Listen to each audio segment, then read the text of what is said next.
तो चलिए सीधे मुद्दे पर आते हैं। एक सवाल जो शायद कई लोगों के मन में घूमता है, ये 70 लाख का सवाल।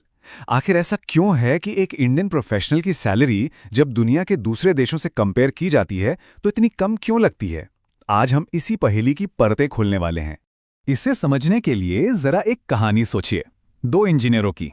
एक है जो अमेरिका में काम कर रहा है और आराम से साल का 80 लाख से 1 करोड़ रुपए कमा रहा है, और फिर बिल्कुल वही काम, वही काबिलियत वाला दूसरा इंजीनियर इंडिया में है जो शायद साल के 6 से 10 लाख रुपए कमा रहा है। काम एक जैसा, रोल एक जैसा, लेकिन सैलरी में जमीन आसमान का फर्क। आखिर क्यों? तो यही वो बड़ा सवाल है, इतना जबरदस्त फर्क है क्यों? ये सिर्फ एक्सपीरियंस या कंपनी की बात नहीं है, इसके पीछे ना कुछ बहुत बड़ी इकोनॉमिक ताकतें काम कर रही हैं। और आज हम इसी रहस्य से पर्दा उठाने वाले हैं। हमारा पहला सुराग छिपा है एक बहुत ही आसान लेकिन बेहद पावरफुल इकोनॉमिक्स के नियम में, जिसे हम कह सकते हैं टैलेंट की बाढ़। चलिए देखते हैं कि इसका सैलरी से क्या कनेक्शन है।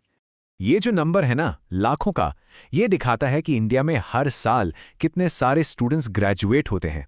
बस सोचकर देखिए, हर साल लाखों नए प्रोफेशनल्स जॉब मार्केट में आते हैं, काम करने के लिए तैयार। ये बहुत बहुत बड़ा नंबर है। तो होता क्या है, जब इतने सारे लोग, लाखों लोग एक साथ नौकरी ढूंढने निकलते हैं तो स्किल्ड वर्कर्स की सप्लाई बहुत ज़्यादा हो जाती है।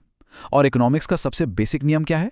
जब किसी चीज़ की सप्लाई बहुत ज़्यादा हो तो उसकी कीमत नीचे आ जाती है, और इस केस में वो कीमत सैलरी होती है। लेकिन रुकिए, बात सिर्फ सप्लाई पर ही खत्म नहीं होती। हमारा दूसरा सुराग है प्रोडक्टिविटी की पहेली। ये समझना बहुत जरूरी है कि आखिर कंपनियां सैलरी देती कैसे हैं। तो इसका हिसाब बड़ा सीधा साधा है। एक देश की पूरी इकोनॉमिक प्रोडक्टिविटी और कंपनी अपने लोगों को कितनी सैलरी दे सकती हैं, इसमें एक डायरेक्ट कनेक्शन होता है। जो एडवांस्ड इकोनॉमीज हैं, वहां एक वर्कर औसतन बहुत ज़्यादा वैल्यू बनाता है। इसका मतलब कंपनियां ज़्यादा पैसा कमाती हैं और इसलिए ज़्यादा सैलरी दे पाती हैं। इंडिया में पर वर्कर आउटपुट अभी भी कम है, जिसका सीधा असर हमारी सैलरी पर पड़ता है। चलिए अब आते हैं अपने आखिरी और शायद सबसे ज़रूरी सुराग पर। ये इस बात से जुड़ा है कि ग्लोबल इकॉनमी के इस बड़े खेल में इंडिया आखिर खड़ा कहाँ है और इसका असर हमारी जेब पर कैसे पड़ता है। इसे जानने के लिए एक टर्म समझना होगा, ग्लोबल वैल्यू चेन्स। सुनने में शायद थोड़ा भारी लगे, पर मतलब बहुत सिंपल है। आज जो स्मार्टफोन हमारे हाथ में है वो किसी एक देश में नहीं बनता। उसके अलग अलग हिस्से दुनिया के अलग अलग देशों में बनते हैं और फिर कहीं और जाकर असेंबल होते हैं। और ये स्लाइड बताती है कि इंडिया इस चेन में कहाँ फिट होता है। इंडिया में बहुत सारी नौकरियां, खासकर आईटी और सर्विस सेक्टर की, इन्हीं ग्लोबल वैल्यू चेन्स का हिस्सा हैं।